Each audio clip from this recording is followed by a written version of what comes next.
What is up, everyone? Coffee Break is back with another video. And well, I understand the level of frustrations everyone is at right now, speaking to Niner fans, and rightfully so.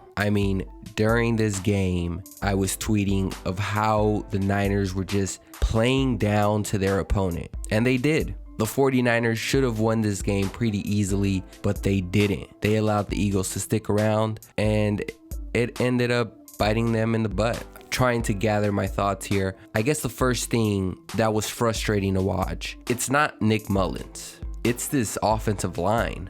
Let's start with the trenches.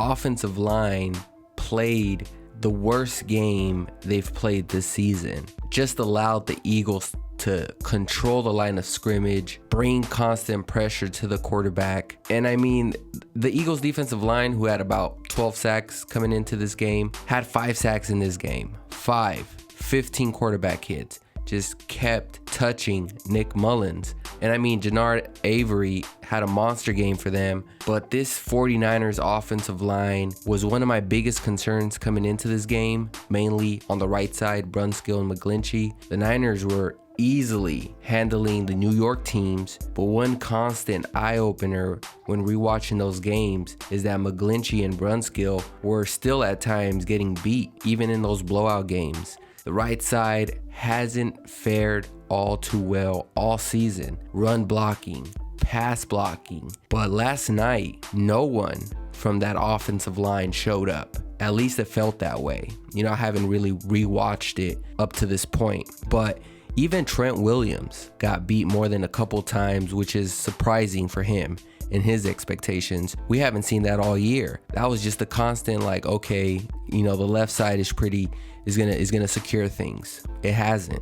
The Niners really just got worked in the trenches. The Eagles wanted to make this an ugly football game, and they did. The only way the Eagles could win is if they make it ugly, forced turnovers, low scoring game. Lane Johnson was in and out last night with injuries. Their offensive line hasn't performed so well. All of Carson Wentz's weapons are gone, injured, on IR. Eagles found a way to pull it off. And for the 49ers, outside of center, these are the guys we are rolling with this year. These aren't the backups, so we can't really blame injuries on this one.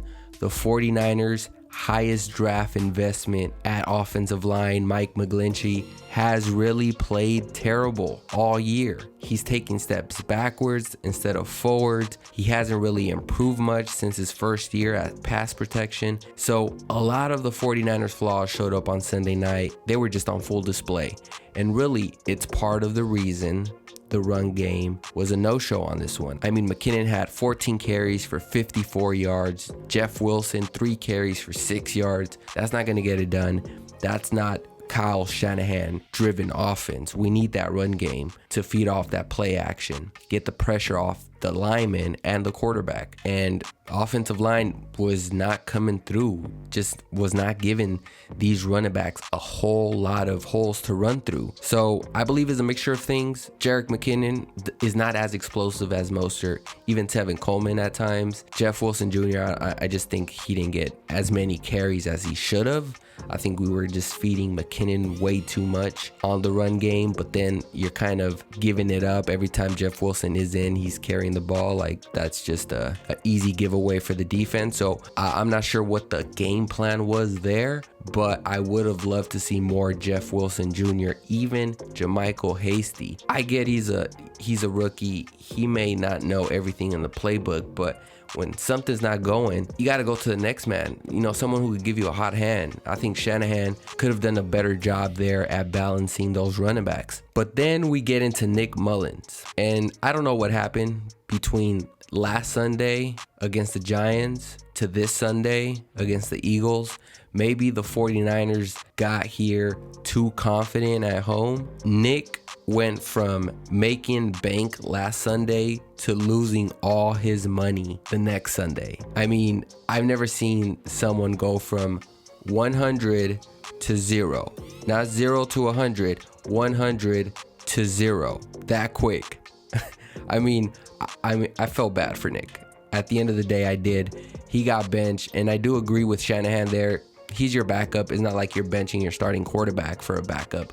But Nick at night was not very good at all. I think it was all just mental with him. Opportunities were there. We seen opportunities were there. He just wasn't hitting the throws. I mean, it looked like he was full of adrenaline, like if it was his first start, which was surprising, right? Maybe it was Sunday Night Football that did it for him, primetime slot. But even then, he played a Thursday Night Football game against the Raiders and, just whooped them 2 years ago. So to me, yeah, that was a bit of a surprise to see Nick in sort of that state of mind. And it was early. It wasn't like he was rattled because he was getting hit. This was literally the first play, the first pass of the game. He just zipped it way too fast for Kendrick Bourne on a slant. And then later in that drive, and this one is the one that hurts the most, looking back at it, just overshoots fullback Kyle Juszczyk up the seam. And if that connects, Kyle Juszczyk is still running to the end zone. So that one really was just painful to watch afterwards. Eventually, Nick Mullins did calm down a little bit. It seemed like he was settling in, but then every time he took one step forward, 2 steps back, right? Through an ill-advised pass that became an interception. Pressure was in his face. Again, offensive line not helping, but you're the quarterback. You cannot make that throw. He did. Niners were in field goal range at that point. I'm talking about the first interception Nick Mullins threw. Just pressure in his face. Just take the, throw it away, or at that point, just take the sack. You cannot cough it up and give it back to the Eagles in that way. And so you ended up getting no points eventually out of that. That would have given the Niners the lead before half. And now you're giving Philadelphia great field position to close the half. So that was a real turning point in that game. And at this point, I'm thinking, okay, because at that point, Niners had a turnover. They had the interception from Wentz. And now Nick Mullins had a turnover. And I'm like, okay, please just don't lose the turnover battle, because that's the key metric in a close game, right? But you ended up giving the football 3 times. And Philadelphia only gave it up that one time early in the game. So Nick Mullins, he did throw a touchdown, but had 2 interceptions with a fumble. But, that last interception he threw was the killer. Down 4. With 5 minutes on the clock left, you throw it literally straight at the linebacker for a pick 6. I mean, that was terrible.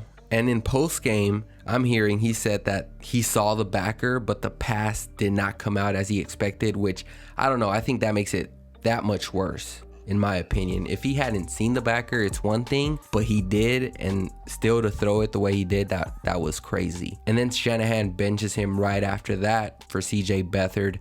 So just an overall poor performance for Nick Mullins. And this offensive line didn't help out much, but there's no other way to put it. Nick Mullins was not the reliable backup quarterback we were used to seeing. And then defensively, the 49ers did have a bunch of quarterback hits, but without blitzing, the defensive line has trouble applying pressure and coming down with sacks.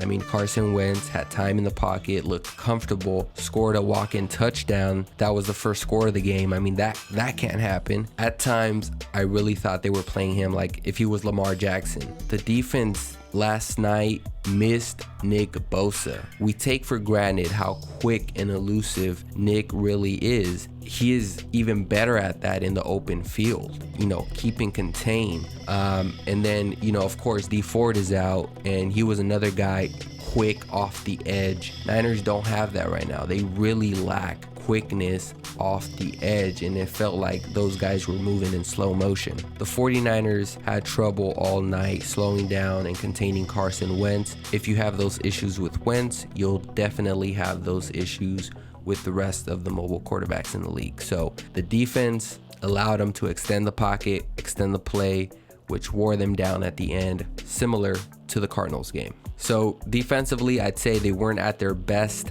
And now we're hearing Ezekiel Ansah may be done for the year with a bicep injury. I mean, The hits just keep on coming for this defensive line. Edge is already a thin position, just got that much thinner. We'll see what moves the Niners will be making in the near future. But, you know, just overall, the 49ers were out of rhythm. They were flat. I wouldn't call this a trap game, so to speak. It's too early in the season to be that. This was just a shoot yourselves right in the foot type of game, and the 49ers did. They played down to their opponent, and credit the Eagles. They came in and I felt like they wanted it more than the 49ers. And it's really a bummer because a few players really did play well. I mean, talk about Kittle had 15 catches, over 100 yards, and a touchdown. Debo looked great out there running those end arounds, and then the Ayuk played well. Whenever they did get the ball, they did something with that. And I mean, talk about some positives here. How about Ayuk's touchdown run? That leap was incredible. I've never seen a 49ers wide receiver do that ever. Talk about athleticism. I mean, we heard it all in camp, and that was in full display, so that was really nice to see. But the 49ers have a lot of work to do this season. They're a 500 team right now. They're at 2-2. They've played like a 500 football team in 2 out of the 4 games. But it's a true telling that you're not as good as the wins and you're not as bad as the losses. You're somewhere in between. I think the Niners should be at 500 at the level of play they've been playing, at least in the first quarter of the season. So I hope they can at least get more consistent with it moving forward. But seriously, this offensive line is a huge concern, and any quarterback will struggle with the amount of pressures they're allowing. Even if Jimmy gets in here, it's not going to be, you know, all fine with the offense. I still think they have ways to go, and they need to correct that really fast before it gets ugly as the schedule gets harder. This season is starting to remind me of the 2018 season. You look great at times, but just not consistent enough to be great. Let's see what the 49ers cook up next week. It'll be interesting to see how this team responds. But anyways, guys, let me hear from you. What was the most frustrating part of watching this game? Go ahead and drop your comments below. Thank you all for watching, and as always, we'll see you on the next one, guys. Peace.